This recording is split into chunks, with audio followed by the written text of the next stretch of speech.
ছেলে মানুষ হওয়া এত সহজ না।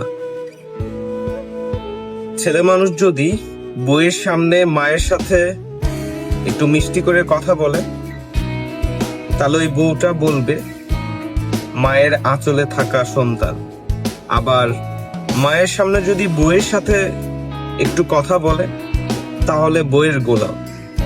আবার বাচ্চা কাচ্চাকে যদি একটু শাসন করে, তাহলে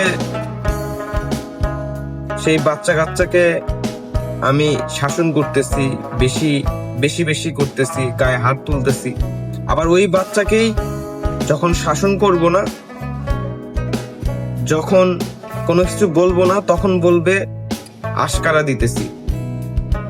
আবার অনেক সময় দেখা যায় যে পুরুষ মানুষ বাইরে থাকে, বাইরে গেছে কোনো একটা কাজে, তখন সেই বই আবার বলবে ভাদাইমা, সারাদিন ঘুরে বেড়ায়। আবার বউকে চাকরি করানো বা বউকে চাকরি না করানো, বউকে চাকরি করালে সবাই বলবে বইয়ের কামাই খায়। আবার বউকে চাকরি না করালে বলবে যে সন্দেহ করি।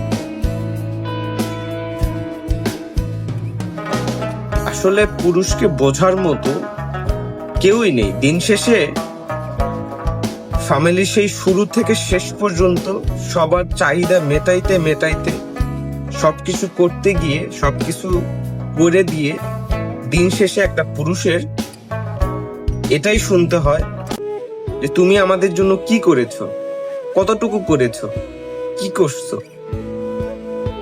আসলে দিন শেষে বোঝা যায় কে কি করছে, কারা কি দিছে, এই জিনিসগুলো। আসলে পুরুষ মানুষ হওয়া এত সহজ নয়।